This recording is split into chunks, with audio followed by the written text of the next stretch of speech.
உலக தமிழர்களுக்கு வணக்கம். நான் வெங்கிரத்னம். சசிகலா, டிடிவி தினகரன் ரெண்டு பேரும் விரைவில் கைது செய்யப்பட இருக்கிறார்கள். இந்த தடவை கைது அப்படிங்கிறது சாதாரணமாலாம் இருக்காது. அவங்க வாழ்க்கையவே முடக்கி போடக்கூடிய கைதா தான் இருக்கும். அந்த அளவுக்கு ஆவணங்கள் அப்படிங்கிறது சிபிஐ வசம் இப்ப சிக்கி இருக்கு. இதோட பின்னணி 2 நாளைக்கு முன்னாடி அப்படியே மனம் திறந்தேன் அப்படின்னு சொன்ன செங்கோட்டையன் இந்த வழக்கு விவகாரங்கள் எல்லாம் வெளியே தெரிஞ்சதால திரு எடப்பாடி பழனிசாமி அவர்கள் கிட்ட சரண்டர் ஆகக்கூடிய முடிவு அப்படிங்கிறதுக்கும் வந்திருக்காரு. இதனாலதான் டெல்லிக்கு போறேன், பிஜேபி தலைவர்களை பார்க்க போறேன் அப்படின்லாம் உருட்டிட்டு இருந்தவரு இன்னைக்கு மன நிம்மதிக்காக, மன அமைதிக்காக ஹரித்வார் போறேன் அப்படின்னு சொல்லி கதையை மாத்தி வச்சுட்டு போயிட்டாரு. இந்த சசிகலா தினகரன் ரெண்டு பேரும் எதற்காக கைது செய்யப்பட இருக்கிறார்கள், என்ன அரசு தரப்பு கிட்ட ஆவணங்கள் அப்படிங்கிறது கிடைச்சிருக்கு, இது எல்லாத்தையுமே நம்ம டீட்டெயில்டா பார்த்துருவோம். அதுக்கு முன்னாடி சில பிளாஷ்பேக் அப்படிங்கிறத உங்ககிட்ட சொல்லி ஆகணும். சசிகலாவும் சரி, டிடிவி தினகரனும் சரி, ஓ பன்னீர்செல்வமும் சரி, எல்லாரும் உரத்த குரல்ல சொல்லக்கூடிய ஒரே வார்த்தை என்ன தெரியுங்களா? அதிமுகவை ஒருங்கிணைக்கணும், எடப்பாடி பழனிசாமி பொதுச் செயலாளரா இருக்கக்கூடாது அப்படிங்கிறது பன்னீர்செல்வத்தோட எண்ணம். டிடிவியை பொறுத்த வரைக்கும் எடப்பாடி பழனிசாமியை எப்படியாவது பழி வாங்கணும், முதலமைச்சரா டிடிவி தினகரன் தான் இருக்கணுங்கிறது டிடிவியோட எண்ணம். சசிகலா இன்னமும் நான் தான் அதிமுக பொதுச் செயலாளர் அப்படின்னு சொல்லிட்டு ஒரே ஒரு குருக்கர் வரார், வழி விடுங்கோங்கிற கதையா அந்த அம்மா போயிட்டு இருக்கு.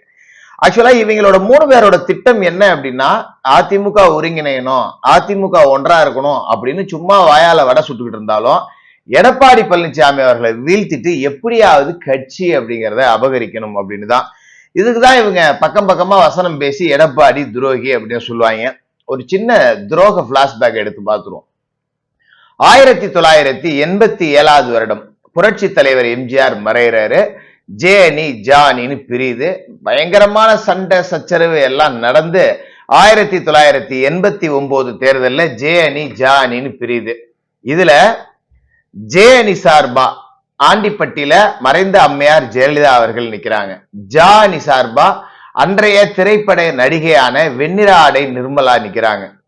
வெண்ணிற ஆடை நிர்மலாவுக்காக வாக்கு கேட்டு அம்மையார் ஜெயலலிதா அவர்களோட புகைப்படத்தை செருப்பால் அடிச்சு செருப்பு மாலை போட்ட துரோகி தான் ஓ பன்னீர்செல்வம்.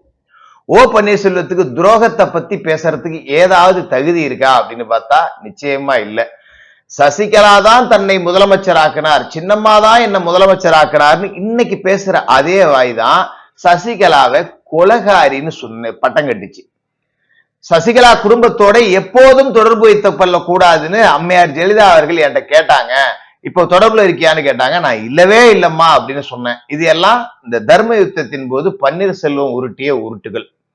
அன்றைக்கு 1989 அம்மையார் ஜெயலலிதா அவர்களுக்கு செய்த துரோகத்தை சசிகலாவுக்கும் பன்னீர் செய்தார். சசிகலாவோட பதவி ஆசை, டிடிவி தினகரனோட பதவி ஆசை. ஆனா அது வரைக்கும் அவங்களுக்கு ஆமாஞ்சாமி போட்டுக்கிட்டு இருந்த பன்னீர்செல்வம் ஆடிட்டர் குருமூர்த்தி அப்படிங்கிற இன்னொரு நபரை, அதாவது 3வது கட்சியை சேர்ந்த ஒரு நபரை உள்கட்சி விவகாரங்கள்ல தலையிட வச்ச முதல் துரோகி பன்னீர்செல்வம் தான்.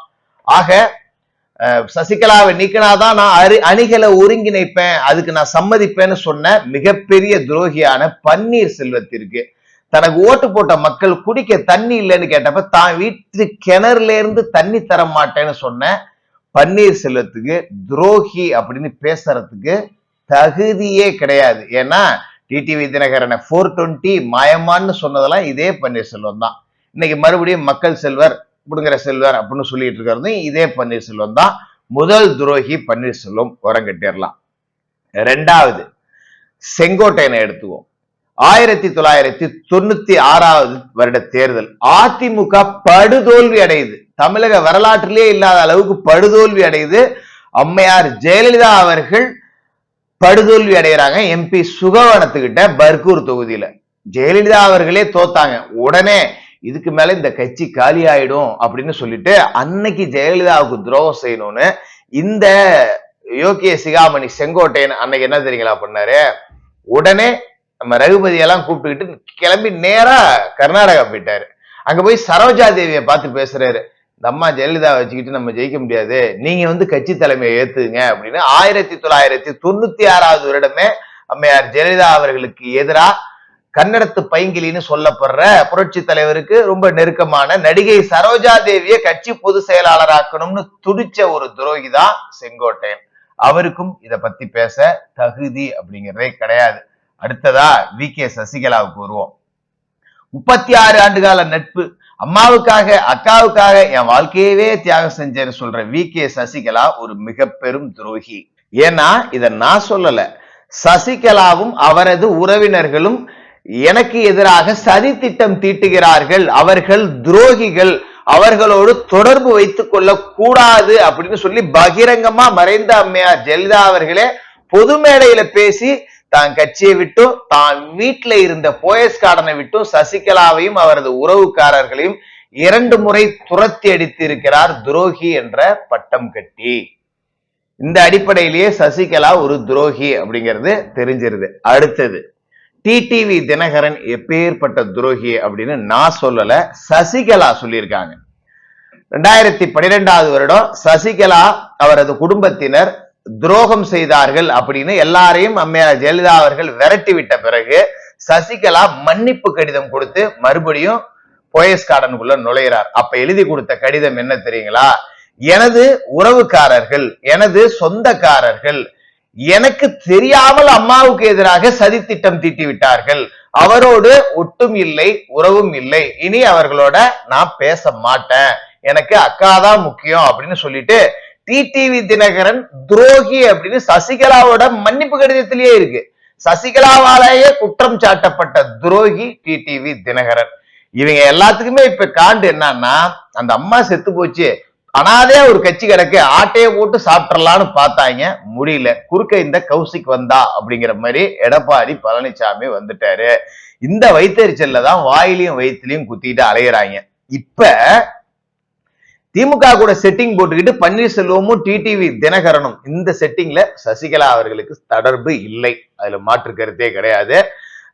பன்னீர்செல்வமும் டிடிவியும் செட்டிங் போட்டுக்கிட்டு செங்கோட்டையனையும் துணைக்கி எடுத்துக்கிட்டு அவங்கள சேர்க்கணும் இவங்களை சேர்க்கணும்னு வடக்கதை சொல்லி மறுபடியும் எப்படியாவது இந்த கூட்டணியை ஜெல்லாகாம பாத்துக்கணும். அதாவது இவங்க 3 பேரும் இப்ப பிரிஞ்சு போயிட்டாங்க, அதிமுக தோத்துருமா அப்படின்னா அப்படி தோக்காது. பட் ஒரு நரேட்டிவ் செட் பண்ணப்படுது. எப்படி?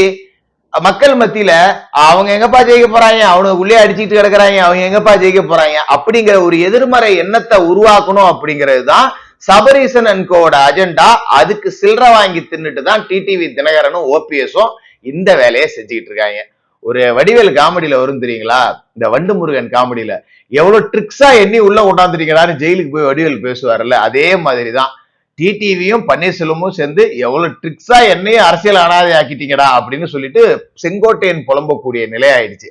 இந்த நேரத்துலதான் சசிகலா தினகரன் இருவரும் கைது செய்யப்பட போகிறார்கள் அப்படிங்கிற செய்தி வருது. என்ன அப்படின்னா, காஞ்சிபுரத்துல இருக்கிற பத்மாதேவி சுகர்ஸ் அப்படிங்கிற ஒரு நிறுவனம் 120 கோடி ரூபாய் இந்தியன் ஓவர்சீஸ் வங்கியில கடன் வாங்கியிருக்கு, தன்னோட சக்கர ஆலையில இருக்கக்கூடிய சொத்துக்கள் மற்றும் இயந்திரங்களை அடமானமா வச்சு. ஆனா அந்த நிறுவனம் எந்த காரணத்திற்காக தொழிலுக்காக கடன் வாங்குச்சோ அதை செய்யல, வேற நிறுவனங்களுக்கு பண பரிமாற்றம் வட்டி இல்லா கடனா கொடுக்கப்பட்டிருக்கு, சட்டவிரோதமா பண பரிமாற்றம் செய்யப்பட்டிருக்கு, அடகு வைக்கப்பட்ட மிஷினரிகளை வங்கிக்கே தெரியாம விற்பனை செஞ்சிருக்கு. இதுக்காக பத்மாதேவி சுகர்ஸ் மேல இந்தியன் ஓவர்சீஸ் வங்கி ஒரு புகார் அப்படிங்கறத கொடுத்தது. அந்த அடிப்படையில இந்த வழக்கை நீதிமன்றம் சிபிஐ விசாரணைக்கு உட்பட்டதை அடுத்து அந்த வழக்கை போய் விசாரிக்கிறதுக்கு சிபிஐ போச்சு. பல இடங்கள்ல சோதனை அப்படிங்கறதும் நடத்துச்சு. சோதனையின் அடிப்படையில இந்த பத்மாதேவி சுகர்ஸோட உண்மையான ஓனர் சசிகலா, இது பினாமி சொத்தா மாத்தப்பட்டிருக்கு அப்படிங்கிற விவரங்களும் தெரிய வந்திருக்கு. அதுவும் எப்ப தெரியுங்களா, இந்த பண மதிப்பிழப்பு அப்படின்னு நடந்துச்சுல்ல, 500 ரூபாய் நோட்டு 1000 ரூபாய் நோட்டு செல்லாது அப்படின்னு, அப்ப சசிகலா இந்த பத்மாதேவி சுகர்ஸ வாங்கியிருக்காங்க. 450 கோடி ரூபாய் ரெடி கேஷா பழைய நோட்டை கொடுத்து பர்ச்சேஸ் அப்படிங்கிறத பண்ணிருக்காங்க அப்படிங்கிறதும் தெரிய வந்திருக்கு. இதனால பினாமி சொத்து சட்டத்தின் அடிப்படையில், சட்டவிரோத பண பரிமாற்றத்தின் அடிப்படையில் சசிகலா கைது செய்யப்பட வாய்ப்பு அப்படிங்கிறது இருக்குது. பத்மாதேவி சுகர்ஸ் நிறுவனத்தோட இயக்குநர்கள் ஹிதேஷ் சிவ்கன் படேல், தினேஷ் சிவ்கன் படேல், தம்புராஜ் ராஜேந்திரன், பாண்டியராஜ், வெங்கட பெருமாள், இவர்கள் மீதெல்லாம் குற்றச்சாட்டு அப்படிங்கிறது இருந்தாலும் ஒரிஜினல் ஓனர் சசிகலா தான். இது சட்டவிரோத பண பரிமாற்றம். அது மட்டும் இல்லாம வங்கிக்கு இந்த 450 கோடி ரூபாய பழைய பணத்தை மாட்டின குற்றச்சாட்டு அப்படின்னு பல விஷயங்கள்ல சசிகலா இப்ப ஆதாரத்தோட சிக்கியிருக்காங்க.